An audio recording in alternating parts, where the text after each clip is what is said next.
다시 예수님 족봅니다.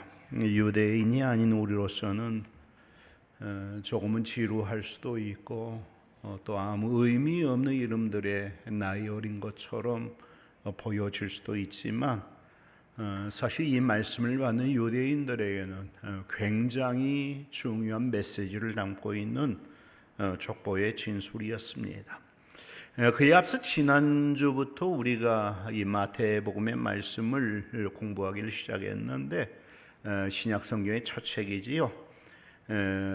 그런데 그 실상은 이 마태복음이 신약 성경에서 가장 먼저 기록된 책은 아닙니다. 마태복음보다 마가복음이 먼저 기록이 되었습니다. 그런데 AD 397년 칼타고에서 열렸던 이 종교회의에서 신약 성경을 확정하면서 그 이전 이 주 90년 이 얌니아에서 열린 유대 랍비 회의가 구약 성경을 확정을 했는데 얌니아 종교회의는 기원전 400년 이전에 이 히브리어로 쓰여진 책들만 구약의 정경 즉 캐논으로 인정하기로 한 것입니다. 그런데 이 신약의 기록이 언제부터 시작이 돼요? 예수님의 탄생부터 시작이 되잖아요. 그러니까 이 주전 400년부터 예수님의 탄생까지의 기록은 성경에 포함되지 못하는, 그래서 이 기간을 우리가 신구약 중간기라고 부르는 것입니다. 물론 이 신구약 중간기에 있었던 수많은 기록들도 역시 남아 있는데 그 가운데 가장 대표적인 것이 제가 설교하다가 가끔 이 70인경에 대한 이야기를 하고 나는데, 이 70인경이 뭐냐? 그것은 중동 지역의 교회사와 연관이 됩니다. 가장 중요한 사건이 알렉산더 대왕이 주전 333년 페르시아를 멸망시키고 전 세계를 자신의 영향권 아래에 두게 된 것입니다. 그로 인하여 헬라의 문화가 전 세계를 지배하게 되었고 따라서 이 헬라어가 세계의 공용어가 된 것이지요. 그러다 보니까 세계 각처에 흩어져 살던 디아스포라 유대인들 가운데도 어떤 사람들이 생겨났는가 하면 이 모국어인 히브리어를 사용하지 않고 헬라어를 사용하는 사람들이 많이 생겨난 것입니다. 그런데 그들에게도 이 성경 가르쳐 주어야 되잖아요. 그래서 이 히브리어 성경을 헬라어로 번역하는 작업이 주전 3세기 무렵 당시 헬라 문명의 중심지였던 북아프리카 알렉산드리아에서 이루어졌던 것입니다. 이스라엘 12지파에서 각 6명씩 총 72명의 랍비들이 참여해서 이 히브리어 성경을 헬라어로 번역한 작업을 한 거예요. 그래서 70인경이라고 부르는 것입니다. 그런데 전서에 따르면 이 72명의 랍비들이 각각 독방에서 따로 이 번역 작업을 했는데 70일 후에 맞춰보니까 이들이 번역한 내용이 완전히 일치하고 있는 것입니다. 정말 그랬겠느냐? 전승입니다. 아마 이렇게 번역된 헬라어 성경도 하나님의 영감으로 기록된 책인 것을 강조하기 위하여서 그런 전승이 만들어진 것이 아니겠는가 생각합니다마는, 그런데 사실 그때 이미 이 그 70인경을 번역할 때 이미 이 신구약 중간기에 관한 여러 책들이 굉장히 많이 나와 있었고, 그 가운데서 특별히 묵시문학의 성격을 띠는 이 종말에 대해 말한 그런 책들이 많이 나와 있었는데, 그 중에 15권의 책들을 유대인들이 특별히 사랑하고 있었던 것입니다. 그러니까 이 70인경을 번역했던 이 72명의 유대 랍비 학자들이 구약 성경을 확정하면서 기존에 가지고 있었던, 물론 이제 당시의 분류법을 따르면 상하를 구분하지 않으니까 22권의 구약 성경입니다. 지금 우리로 따지면 39권의 구약 성경에 자기들이 그 묵시문학적인 성격을 띠고 있는 15권의 책들을 합해서 총 54권의 책을 구약 성경으로 결정한 거예요. 그걸 가리켜서 알렉산드리아 캐논, 알렉산드리아 정경이라고 부릅니다. 그런데 그 주 90년경 개최된 얌비아 랍비회의는 알렉산드리아 정경을 그대로 받아들이지 않아요. 주전 400년 이후에 기록된 히브리어로 기록되지 않은 헬라어로 기록된 그 책들은 정경으로 인정하지 않기로 주후 90년 얌비아 회의가 결정한 것입니다. 그러니까 주전 이 3세기 무렵 알렉산드리아에서 번역된 알렉산드리아 정경에는 들어가 있던 그 책들이 이 얌비아 정교회에서 결정한 이걸 팔레스타인 정경이라고 그러는데 여기에는 들어가지 못한 책들이 생겨지게 된 것이지요.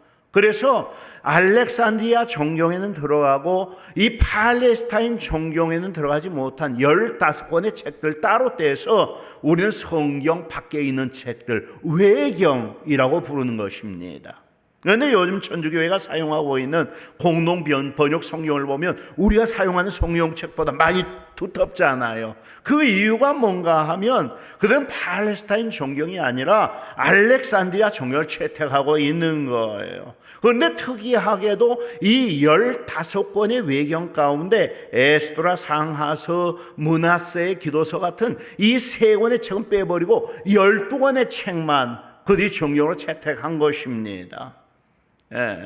1546년 트렌트 종교회의에서 그렇게 결정을 했어요. 하지만 정통 유대인 학자들을 비롯해서 알렉산드리아 교부였던 제롬이라든지 종교개혁자 마르틴 루터 혹은 요한 칼빈과 같은 사람들은 이 외경의 정경성을 인정하지 않았어요. 그 이전에 예수님뿐만 아니라 사도들도 구약 성경을 많이 인용해서 말씀했는데 예수님과 사도들 중 그 어느 누구도 외경에서 인용한 적은 없습니다. 그래서 예수님도 이 외경은 정경으로 인정하지 않으셨던 거예요. 그런 이유로 AD 1643년 웨스트민스터 종교회의는 외경을 제외한 39권의 성경만 구약의 정경적 캐논으로 인정한 것입니다. 그것이 구약 성경에 관한 역사고, 그러면 이 신약 성경, 신약 캐논은 어떻게 확정이 되어졌느냐? 많은 과정들이 있었지만 사실 그런 영감으로 기록된 것처럼 보이는 책들이 굉장히 많잖아요. 그 책들 가운데 어떤 책을 이 정경으로 결정한 것이냐? 주 397년 칼타고 교회 회의에서 이것이 확정이 되어졌는데 4가지의 기준을 가지고 그것을 확정한 것입니다. 바로 사도성, 영감성, 일치성, 보편성입니다. 이 사도성이라고 하는 작가에 관한, 그 저자에 관한 문제입니다. 그 책을 쓴 사람이 사도 가운데 한 사람이거나 그와 동등한 권위를 가지고 있는 사람인가, 그 저자가 신뢰할 만한가, 사도들과 깊은 교류가 있었던 사람인가, 이걸 기준으로 해서 그 책이 정경에 들 수 있는가를 결정한 것, 이게 바로 사도성입니다. 영감성은 뭐예요? 우리는 모든 성경이 다 하나님의 감동으로 되었다고, 하나님의 영감으로 이루어졌다고 인정하잖아요. 그런데 이 어떤 책들은 하나님의 영감으로 되었다고 인정할 수 없는 그런 책들도 있단 말이에요. 즉 하나님의 영감으로 기록되어졌다고 인정할 수 있는가, 이게 바로 영감성입니다. 일치성은 뭐예요? 성경 다 하나님의 말씀이기 때문에 다른 책과 조화와 일치를 이루어야 되거든요. 그걸 검토한 거예요. 일치성을 가지고 있는가. 마지막은 보편성인데 당시에 여러 곳에 흩어져 있던 모든 교회들이 그것을 하나님의 말씀으로 인정하고 사용하고 있는가 하는 이 보편성, 이 4가지 원칙입니다. 사도성, 영감성, 일치성, 보편성. 수많은 비슷비슷한 기록들이 많이 남아있지만 이 4가지 부분에서 인정되는 책들만 신약의 정경으로 확정한 거예요. 그게 바로 이 주 397년 칼타고 교회의가 결정한 것입니다. 그때 27권의 신약 정경이 확정된 것이고 그 순서도 그때 결정이 된 거예요. 물론 학자에 따라서 그 연구가 다 다르지만 실제로 그 신약 27권의 책 가운데 가장 먼저 기록된 책은 마태복음이 아닙니다.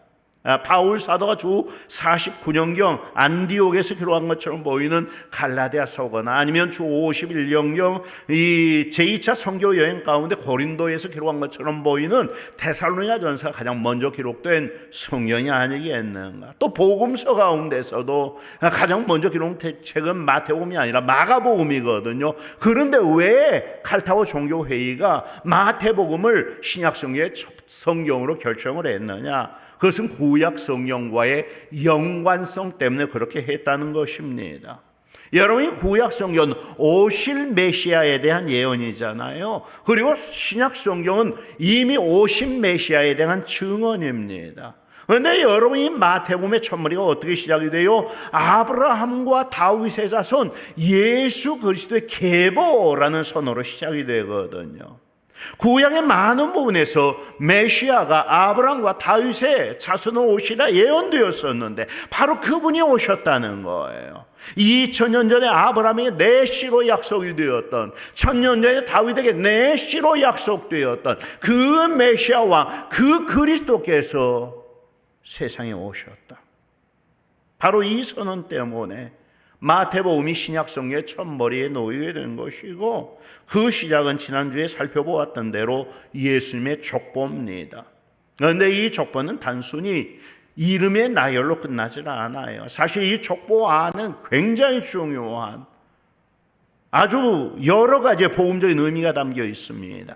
그게 뭐예요? 가장 중요한 것은 하나님의 은혜지요. 여러분, 은혜가 뭡니까? 자격 없는 자에게 무조건적으로 부어지는 하나님의 은혜와 사랑을 갖다, 호의와 사랑을 가리켜서 우리가 은혜라고 말합니다. 자격 없는 자에게 무조건적으로 부어지는 하나님의 호의와 사랑, 그것이 은혜인데 본문의 족보가 바로 그 은혜를 우리에게 보여주고 있다는 거예요. 하나님의 은혜가 자격 없는 자들에게 부어지고 그들이 거룩한 메시아의 혈통을 이어가는 것입니다. 여러분, 오늘 본문을 한번 자세히 살펴보십시오. 여러 사람의 이름이 등장하고 있어요. 그 가운데 자격이 있다고 인정된 사람이 한 사람이나 있느냐 하는 문제예요. 물론 유대인들에게 이 사실을 물어본다면 그들은 틀림없이 아브라함과 다윗을 얘기하게 될 것입니다. 우리의 처음 조상 아담과 하입니다만 유대인들은 아담과 하가 아닌, 노아도 아닌 아브라함을 자기들의 처음 조상으로 생각하고 있습니다. 왜냐하면 아브라함이 하나님께 선택을 받음으로 자기들이 세상 모든 민족 가운데 유일한 하나님의 선민이 되어졌잖아요. 그래서 그들은 아브라함을 그렇게 자랑스럽게 여기고 자기들의 조상으로 높입니다. 그렇지만 아브라함이 정말 메시아의 조상으로 언급될 수 있을 만큼 자격 있는 인물이었느냐? 지난주에 말씀드렸잖아요. 아브라함이 어떤 사람이에요? 자기 마누라 하나도 제대로 지켜내지 못한 사람이에요. 그것도 한 번뿐만이 아니라 두 번씩이나 약간의 재물을 받고 자기 마누라를 이방 왕들에게 넘겨주었던 사람입니다. 하나님께 되찾아 주셨으니까 망정이지, 그는 씨의 약속을 함께 받은 자기 아내를 영원히 이방 왕에게 빼앗겨 버렸을 수도 있는 사람입니다. 그것만이에요. 그는 하나님의 약속을 진득히 잘 기다릴 줄 아는 사람도 아니었어요. 하나님 분명히 그에게 그 시를 하늘의 별과 같이 바닷가의 모래와 같이 만들어주겠다고 약속하셨음에도 불구하고 그는 그 약속을 기다리지 못했어요. 자기의 나이 들어가며 조배하면서 여종 하가를 취하여서 약속의 아들이 아닌 이스마엘을 낳고 말았잖아요. 그래서 지금까지도 이삭의 후손이 이스라엘과 이스마엘의 후손인 아랍이 싸우고 있는 것 아닙니까? 아브라함 믿음이 넉넉한 사람 아니었어요. 그건 자격 있는 사람 아니었습니다. 그러면 이스라엘 백성들이 아브라함 다음으로 자랑스럽게 여기는 다윗은 어떤 사람입니까? 다윗은 이스라엘 나라를 가장 부강케 만든 왕이었습니다. 또 하나님 다윗의 왕권을 이어갈 사람으로 메시아 왕을 보내주시겠다고 약속하셨습니다. 그래서 예수님 당시의 유대인들에게는 다윗의 후손이라는 말과 메시아라는 말이 동의어였습니다. 그들은 다윗의 후손이 오시면 그분이 이스라엘 나라를 모든 이방 나라의 앞제에서 구원해 주실 뿐만 아니라 이스라엘 민족을 세계 모든 민족의 중심이 되게 해 주시리라 그렇게 믿고 있었습니다. 문제는 다윗이 그 메시아의 조상으로 언급되기에 자기의 충분한 사람이었느냐 하는 것입니다. 여러분, 다윗이 어떤 사람이에요? 전쟁터에 나가 적과 한창 싸우고 있던 자기의 충성스러운 부하의 아내를 취하여 자기 아이를 배계한 사람이에요. 또 그와 같은 자신의 죄를 감추기 위해서 그 충성스러운 부하를 가장 치열한 전투 현장으로 내몰고 다른 군사는 다 후퇴하게 만들므로 적군에게 맞아 죽게 한 사람이 바로 다윗입니다. 여러분, 그 다윗이 메시아의 조상으로 자격이 있다고요? 전혀 아니잖아요. 아브라함과 다윗이 예수님의 조상으로 그 족보의 첫머리에 언급되고 있는 것은 그들의 자격 때문이 아니에요. 하나님의 은혜 때문입니다. 그 은혜가 예수님의 족보에 면멸타고 흐릅니다. 족보에 언급되고 있는 대부분의 사람들이 하나님의 은혜를 우리에게 보여주고 있습니다. 이 족보를 보신 예수님의 어머니 마리아 외에도 4명의 여인들 더 나옵니다. 다말, 룻, 라합, 우리아의 아내가 그 사람들입니다. 우리나라도 마찬가지지만 일반적으로 이 족보에 여자의 이름을 기록하는 적은 없습니다. 그런데 이 여인은 아주 특별한 이유 때문에 예수님의 족보에 그 이름을 올려놓고 있습니다. 가장 먼저 나오는 이름은 다말입니다. 3절 보시면 유다는 다말에게서 베레스와 세라를 낳고라고 기록되어 있습니다. 아주 특이한 기록입니다. 이삭은 아브라함의 아내인 사라가 낳았지만 아브라함은 사라에게서 이삭을 낳고라고 기록하지 않습니다. 그냥 아브라함이 이삭을 낳았다고 기록하고 있습니다. 그런데 유다가 베레스와 세라를 낳은 일에 대해서는 유다가 다말에게서 베레스와 세라를 낳았다고 기록하고 있습니다. 어떤 이유지요? 우리는 유다와 다말의 관계를 잘 알고 있습니다. 다말은 원래 유다의 아내가 아니라 며느리였습니다. 그래서 베레스와 세라는 시아버지와 며느리 사이에서 태어난 아들들이 되는 것입니다. 물론 사연은 좀 깁니다. 원래 유다에는 3아들이 있었는데 큰 아들이 엘이었고 그 엘의 부인이 다말이었습니다. 이방인이었습니다. 사실 이방인이 예수님의 족보에 들어있다는 사실만 가지고도 유대인들은 충분히 자존심 상할 일이었습니다. 그런데 이야기는 거기에서 끝나지 않습니다. 다말의 남편이었던 유다의 큰아들 엘이 하나님 앞에서 악한 사람이었습니다. 그래서 하나님께 그를 쳐서 죽게 만드십니다. 결국 엘은 부인은 얻었지만 후손은 보지 못한 채 세상을 떠나고 만 것입니다. 그런데 당시 중동의 풍습 가운데 형사 취수법이라는 풍습이 있었습니다. 형이 후손을 얻지 못하고 죽으면 동생이 형수를 취해서 형의 대를 대신 이어주는 관습입니다. 그 풍습에 따라 유다의 둘째 아들인 오난이 다말에게 들어가게 됩니다. 하지만 오난은 자기 씨를 통해서 형의 대를 이어주기를 원치 않았습니다. 그 일이 또 하나님 보시기에 악했습니다. 그래서 하나님께서 오난도 죽여버리십니다. 이제 유다에게는 마지막 아들 셀라만 남게 됐습니다. 하지만 이미 다말로 인해 2 아들을 잃어버린 유다로서는 셀라까지 다말에게 주는 것이 두려웠습니다. 그래서 셀라가 아직 충분히 장성하지 않았다는 것을 핑계로 다말을 자기 고향인 딥나에 돌아가 있게 하는 것입니다. 그리고 얼마 후 유다가 양털을 깎기 위해 딥나로 올라갑니다. 그 소식을 며느리 다말이 들은 것입니다. 그래서 자신을 창녀로 가장하고 시아버지 유다를 유혹합니다. 아마 두꺼운 베일 같은 것으로 그의 얼굴을 가렸겠지요. 당시 유다는 부인을 잃은 지 얼마 되지 않은 상황이었습니다. 그래서 너무 쉽게 유혹되어 창녀에게 들어가게 되는데 사실은 창녀가 아니라 자기 며느리 다말이었던 것이지요. 바로 그 한 번의 사건으로 쌍둥이 베레스와 세라가 세상에 태어나게 된 것입니다. 또한 여인 등장한 5절에 나타난 라합입니다. 우리가 잘 알고 있는 여리고의 기생 라합입니다. 그런데 사실 성경의 기생이라는 표현은 굉장히 순화된 표현이고 사실은 매춘부입니다. 물론 라합은 이스라엘 정탐꾼들을 숨겨진 일로 인해 믿음의 사람으로 인정받습니다. 하지만 그의 실제 출신은 이방이었을 뿐만 아니라 매춘부였던 것입니다. 같은 5절에 또 다른 한 여인이 나타납니다. 룻입니다. 룻은 앞에 말씀드린 2 여인처럼 불륜이나 매춘과 같은 부도덕한 일을 저질렀던 여인은 아닙니다. 오히려 우리가 잘 아는 대로 아주 유명한 효부입니다. 그런데 사실은 불행하기 짝이 없었던 여인입니다. 룻은 원래 모압 출신입니다. 그런데 성경 신명기에 보면 모압에 대해 이런 기록이 나타납니다. 신명기 23장 3절 암몬 사람과 모압 사람은 여호와의 총회의에 들어오지 못하리니 그들에게 속한 자는 10대뿐 아니라 영원히 여호와의 총회의에 들어오지 못하리라. 그렇게 본다 이 모압 사람 룻은 얼마나 예수님의 족보에 들어오기에 자격 없는 사람입니까? 그런데 그 룻이 여호와의 총회에 들어왔을 뿐만 아니라 예수님의 족보에까지 오르게 되었다는 것입니다. 여러분, 그 룻으로부터 이어진 족보가 어떻게 연결됩니까? 모압 땅에서 남편을 이룬 룻은 역시 과부된 시어머니 나오미를 따라 시어머니의 고향인 베들레헴으로 돌아오게 됩니다. 그리고 거기에서 시어머니의 주손에 따라 보아스를 만납니다. 거기서 태어난 아들이 오벳입니다. 그런데 그 오벳이 다윗 왕의 할아버지입니다.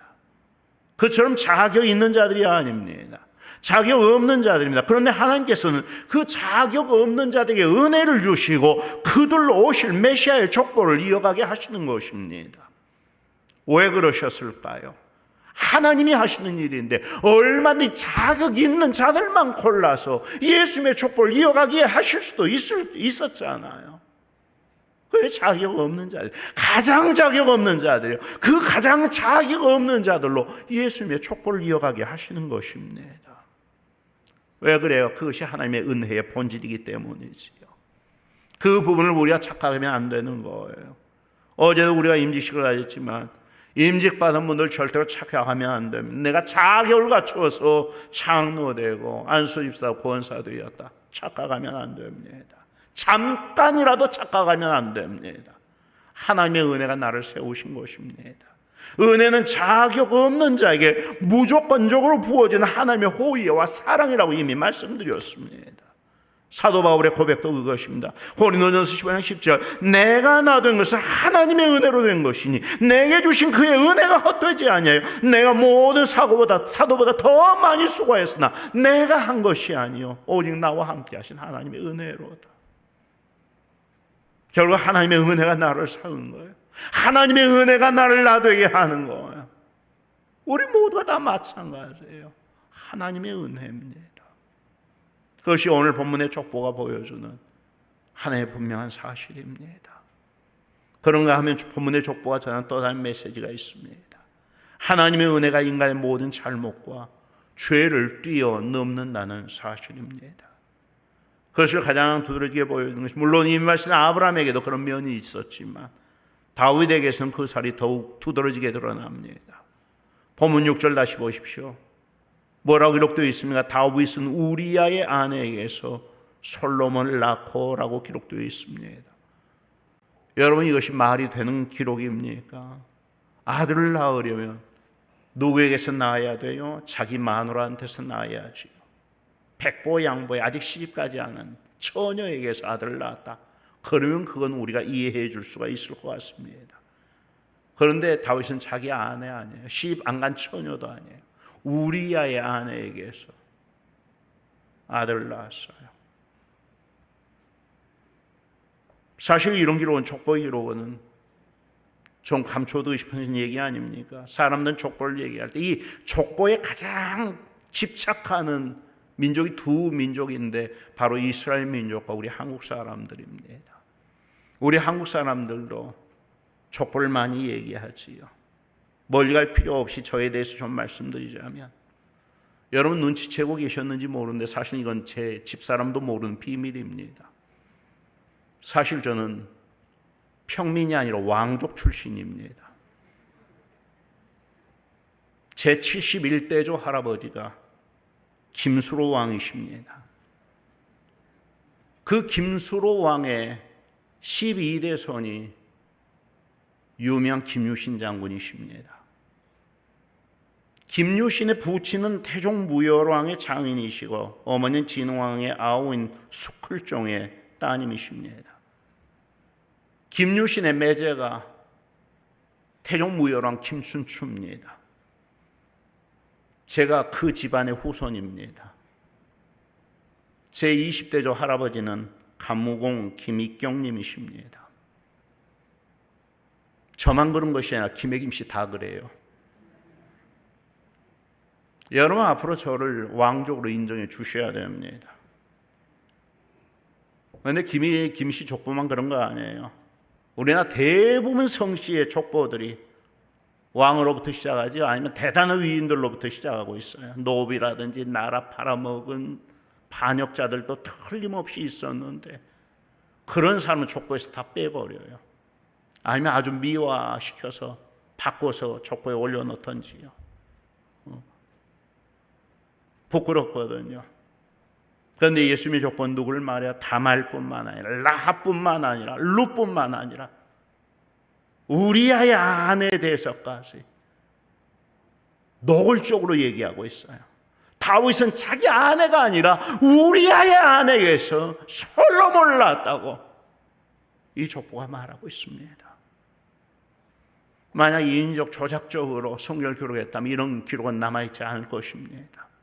성령의 감동으로 기록된 하나님의 말씀이기 때문에 이 기록이 그대로 남아있는 것입니다. 여러분, 스탈린이 공산혁명을 일으켜 소련의 정권을 잡고 나온 후 가장 먼저 했던 일이 뭔지 아십니까? 자기 초등학교 동창들 다 죽여버린 일이었습니다. 왜 그랬을까요? 자기 유치하고도 부끄러운 과거를 가장 잘 알고 있는 사람들이었거든요. 그는 자신의 과거가 드러난 것을 원치 않았어요. 그것이 자랑스럽거나 떳떳하면 그냥 놔두었겠지요. 그런데 그렇지 못했던 거예요. 하지만 예수님의 족보는 그런 부끄러운 과거를 조금 더 숨기지 않습니다. 오히려 그런 죄악된 혈통을 통해 예수님께서 세상에 오셨다는 사실을 더 분명히 보여주고 싶어 합니다. 왜요? 예수님은 그처럼 죄인된 인간의 부끄러운 과거를 다 없애주시고 그 사람을 구원하실 뿐만 아니라 그 사람의 삶과 역사를 완전히 새롭게 만들어 주시는 분이시거든요. 하나님의 은혜는 우리의 모든 죄와 실수, 부끄러운 과거를 뛰어넘는 것입니다. 예수님께서 타말과 기생 라합, 룻, 우리아의 아내 부정한 혈통을 타고 세상 가운데 들어오심으로 말미암아 그것 때문에 예수님의 거룩성이 무너져 버린 것이 아니라 그와 같이 어두웠던 그 사람들의 과거의 역사가 재해석되는 것입니다. 어두운 과거의 역사가 거룩한 역사로 바뀝니다. 암울했던 과거를 지녔던 여인들, 하나님께 복받은 여인들, 거룩한 반열에 선 여인들이 되는 것입니다. 그들만입니까? 오늘 우리도 마찬가지입니다. 우리 안에 그리스도 예수께서 들어오실 때에 우리의 죄된 과거, 더러웠던 과거 완전히 정결케 되는 것입니다. 우리가 하나님의 자녀로 하나님의 축복 가운데 받아들여집니다. 하나님의 은혜가 우리의 죄와 더러움을 완전히 극복하고 우리의 인생을 새롭게 만들어 주시는 것입니다. 하나님의 은혜는 인간의 모든 잘못과 죄를 뛰어넘어 역사합니다. 한 가지를 더 말씀드리자면 본문의 족보는 인간의 악함이 절대로 하나님의 은혜의 역사를 중단시킬 수 없다는 사실을 보여줍니다. 여러분 6절로 11절 말씀을 보십시오. 다윗, 솔로몬, 르호보암, 아비야, 아사, 여호사밧, 요람, 우시야, 요담, 아하스, 히스기야, 므낫세, 아몬, 요시야, 여고냐와 같은 사람들의 이름이 등장합니다. 이스라엘의 왕들입니다. 그런데 다 한결같이 선하고 착했던 왕들은 아닙니다. 다윗, 아사, 여호사밧, 히스기야, 요시야와 같은 왕들은 그래도 선한 왕들로 평가가 되지만 르호보암, 요람, 아하스, 므낫세와 같은 왕들은 아주 극도로 악한 왕들이었습니다. 하나님을 섬기지 않았습니다. 우상을 섬겼습니다. 하나님의 말씀을 철저히 거역했던 사람들입니다. 그런데도 그들이 예수님의 족보 가운데 그대로 이름이 올라 있습니다. 예수님께서는 그들의 혈통을 타고 세상 가운데 나타나시는 것을 결코 포기하시지 않았습니다. 아버지 하나님 또한 그 줄기를 통해 예수 그리스도를 세상에 보내시는 계획을 중단하거나 변경하지 않으셨습니다. 그들의 악함이 하나님의 은혜의 계획을 중단시키지 못한 것입니다. 하나님의 은혜의 계획은 우리의 악함 때문에 중단되는 법이 없습니다. 여러분, 우리가 선에서 구원받았습니까? 죄인이기 때문에 구원받은 것 아닙니까?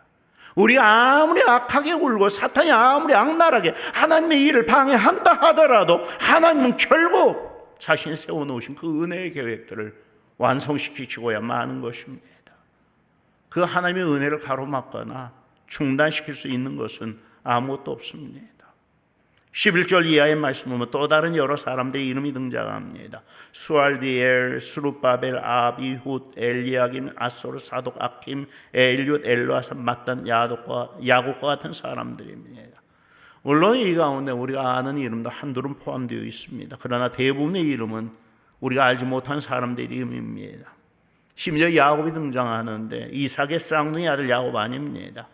이 야곱 mat단의 아들 야곱입니다. 그런데 이 야곱이 호적상의 예수님의 아버지 요셉의 아버지 된 사람이거든요. 그러니까 호적으로 따져보면 예수님의 할아버지가 바로 야곱입니다. 그런데 그 야곱이 누구냐 아는 사람 아무도 없어요.